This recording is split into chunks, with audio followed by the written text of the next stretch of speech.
5억짜리 집이 있다면 매달 300만 원의 현금 흐름을 만들 수 있습니다. 3억짜리 집이어도 매달 200만 원 가까이 만들 수 있습니다. 집을 팔고 작은 집으로 옮기라는 이야기도 아닙니다. 올해 바뀐 주택연금을 제대로 활용하는 방법입니다. 먼저 신청하시기 전 구독과 좋아요는 채널 운영에 큰 힘이 됩니다. 오늘은 내 집으로 주택연금을 얼마나 받을 수 있는지, 올해 무엇이 달라졌는지, 그리고 5억짜리 집으로 월 300만 원을 만드는 방법까지 순서대로 알려드리겠습니다. 이 방법은 뒤에서 실제 숫자로 계산해 드릴 테니 끝까지 확인해 보세요.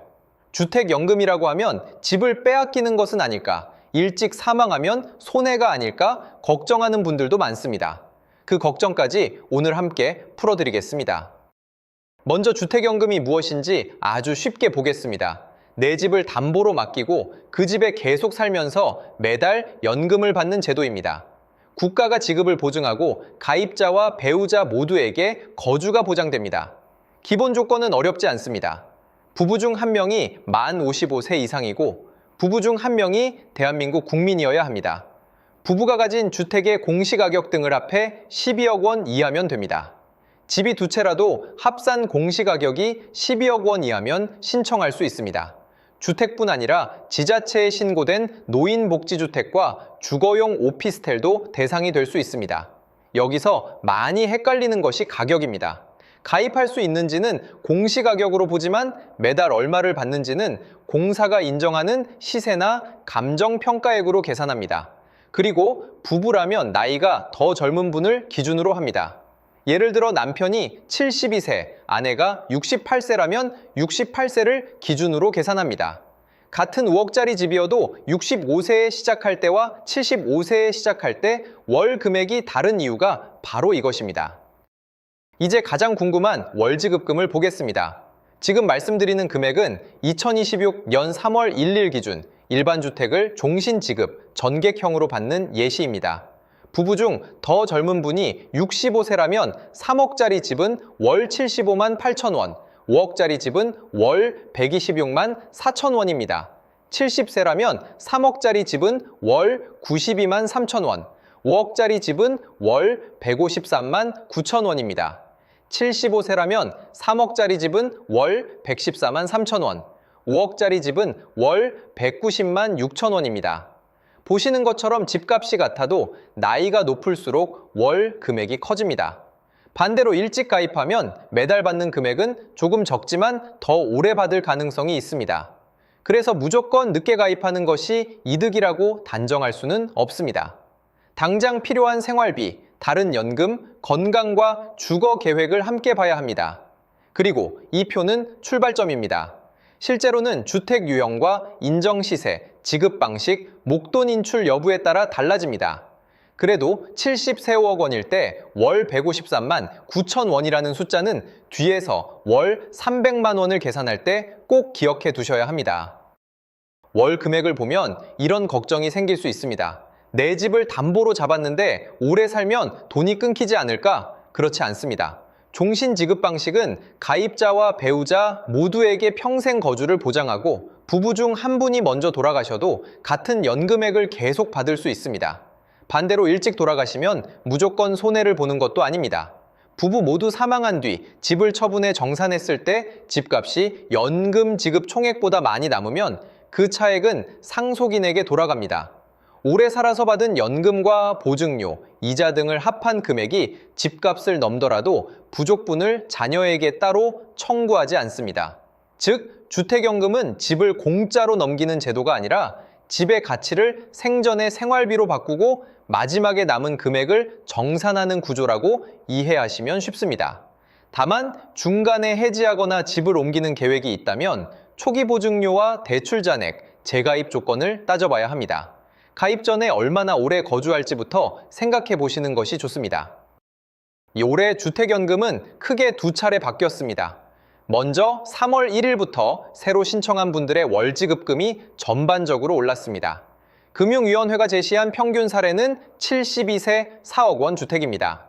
기존 월 129만 7천 원에서 월 133만 8천 원으로 4만 1천 원 늘었습니다. 비율로는 3.13%입니다. 모든 사람이 똑같이 41,000원 오르는 것은 아니고 집값과 나이에 따라 실제 인상액은 다릅니다. 가입할 때 내는 초기 보증료도 낮아졌습니다. 주택가격의 1.5%에서 1%로 내려갔습니다. 4억 원 주택이라면 600만 원에서 400만 원으로 200만 원 줄어든 셈입니다. 초기 보증료를 돌려받을 수 있는 기간은 3년에서 5년으로 늘었습니다. 다만 가입 기간이 길어질수록 환급액이 줄어드는 방식이고 연보증료는 대출 잔액의 0.75%에서 0.95%로 조정됐습니다. 그러니 올해 가입을 고민하는 분은 월지급금이 조금 오른 것만 볼 게 아니라 초기 보증료와 얼마나 오래 이용할지도 함께 비교해야 합니다. 집값이 5억 원보다 낮은 분들에게 더 중요한 변화도 있습니다. 부부 중 1명 이상이 기초연금을 받고 부부 합산으로 시가 2억 5천만 원 미만 집 한 채를 가진 분은 우대형 주택연금을 확인해 보셔야 합니다. 특히 6월 1일부터 시가 1억 8천만 원 미만 주택의 우대폭이 더 커졌습니다. 공식 평균 사례를 보겠습니다. 77세 1억 3천만 원, 일반 주택은 일반형일 때 월 53만 원입니다. 개선된 우대형은 월 65만 4천 원으로 매달 12만 4천 원 더 받는 예시가 나옵니다.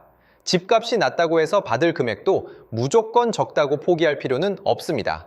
기초연금 수급 여부와 한 채만 보유했는지, 공사가 인정하는 주택 시세가 2억 5천만 원 미만인지부터 확인해 보세요.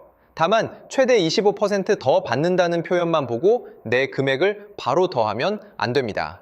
우대율은 주택 유형과 가격, 나이에 따라 달라집니다. 본인의 예상연금 조회에서 일반형과 우대형을 나란히 비교하는 것이 가장 빠릅니다. 이제 처음에 말씀드린 월 300만 원을 계산해 보겠습니다. 부부 중 더 젊은 분이 70세이고 공사가 인정한 일반 주택 시세가 5억 원이라고 해보겠습니다. 종신지급 전객형의 공식 월지급금 예시는 153만 9천 원입니다. 여기에 올해 6월부터 달라진 제도를 활용합니다. 원래 주택연금은 가입할 집에 실제로 살아야 하지만 부부 합산 한 주택자가 병원이나 요양시설에 입원한 경우 자녀의 봉양을 받기 위해 다른 집에서 장기 체류하는 경우 노인 주거복지시설로 옮기는 경우에는 공사가 실거주 예외를 인정할 수 있습니다. 그리고 이 예외를 인정받으면 담보주택 전체를 임대할 수 있습니다. 만약 이 5억짜리 집에서 보증금 조건을 조정해 월 150만 원의 월세를 받을 수 있다면 어떻게 될까요? 주택연금 153만 9천 원에 월세 150만 원을 더해 한 달 현금 흐름은 303만 9천 원이 됩니다. 3억짜리 집도 계산해 보겠습니다. 70세 기준 주택연금은 월 92만 3천 원입니다. 같은 방식으로 월세 110만 원을 받을 수 있는 집이라면 합계는 월 202만 3천 원입니다. 이것이 5억 집 월 300만 원, 3억 집 월 200만 원을 만드는 계산입니다. 여기서 핵심은 월세 150만 원이나 110만 원이 모든 집에 정해진 금액은 아니라는 점입니다. 지역과 주택 상태, 보증금, 공실과 관리비에 따라 달라집니다. 먼저 내 집의 실제 임대 시세를 확인하고 그 다음 공식 예상연금 금액을 더해야 합니다. 또 단순히 이사만 하면 되는 것은 아닙니다. 부부 합산 한 주택, 공사가 인정하는 실거주 예외 사유, 임대에 필요한 공사 동의라는 순서를 밟아야 합니다. 이 세 가지가 맞는 분에게는 집을 팔지 않고도 연금과 월세를 함께 만드는 새로운 선택지가 생긴 것입니다. 실제로 임대를 생각한다면 계약부터 맺기 전에 한국주택금융공사와 먼저 상담해야 합니다. 주택연금에는 저당권 방식과 신탁 방식이 있습니다. 저당권 방식은 집 소유권을 가입자가 가지고 공사가 근저당권을 설정합니다. 신탁 방식은 소유권을 공사에 신탁하고 공사가 우선수익권을 갖습니다. 신탁 방식은 배우자 승계가 간단하고 보증금이 있는 일부 임대가 가능하다는 차이가 있습니다. 임대차가 이미 있거나 새로 임대를 놓으려면 계약서와 동의서 등 공사가 요구하는 자료가 필요합니다. 보증금이 있는 계약은 보증금 해당액을 공사가 제시한 계좌에 넣고 계약이 끝나면 공사가 임차인에게 반환합니다. 월세는 공사 동의를 얻어 가입자가 임차인에게 직접 받을 수 있습니다. 따라서 일단 세입자부터 구하고 나중에 알리면 되겠지라고 생각하면 안 됩니다. 전체 임대를 할 수 있는 실거주 예외인지, 어떤 담보 제공 방식이 맞는지, 보증금과 월세를 어떻게 설계할지를 계약 전에 한꺼번에 확인해야 합니다. 자녀에게 집을 물려줄 계획이 있는 분이라면 올해 생긴 세대이음 주택연금도 알아두시면 좋습니다. 예전에는 부모가 주택연금을 이용하다 사망한 뒤 자녀가 같은 집으로 다시 주택연금에 가입하려면 부모의 주택연금 채무를 별도 자금으로 먼저 갚아야 했습니다.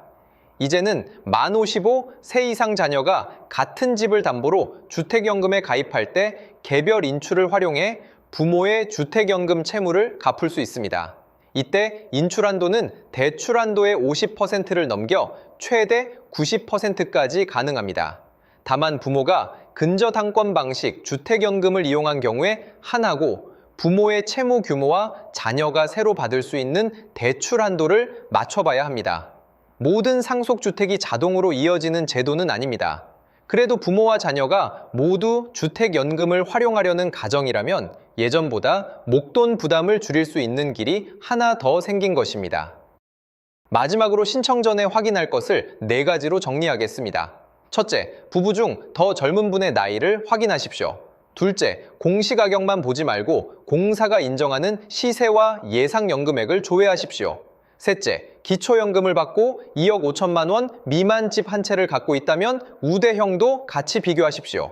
넷째, 집을 비우고 임대할 계획이라면 먼저 실거주 예외, 사유와 공사동의, 담보 제공 방식을 상담하십시오.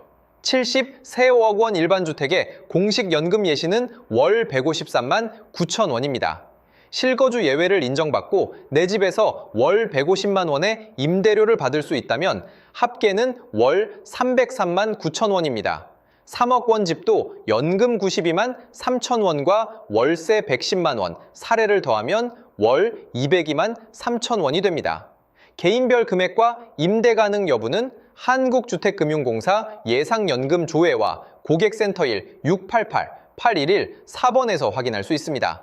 계약이나 이사부터 하지 말고 상담을 먼저 받아보세요. 오늘 내용 중 어떤 것이 가장 궁금하신가요? 1번 내 집 월지급금, 2번 우대형, 3번 집을 비운 뒤 임대 가운데 번호로 댓글을 남겨주세요. 도움이 되셨다면 좋아요와 구독, 댓글은 다음 영상을 만드는 데 큰 힘이 됩니다.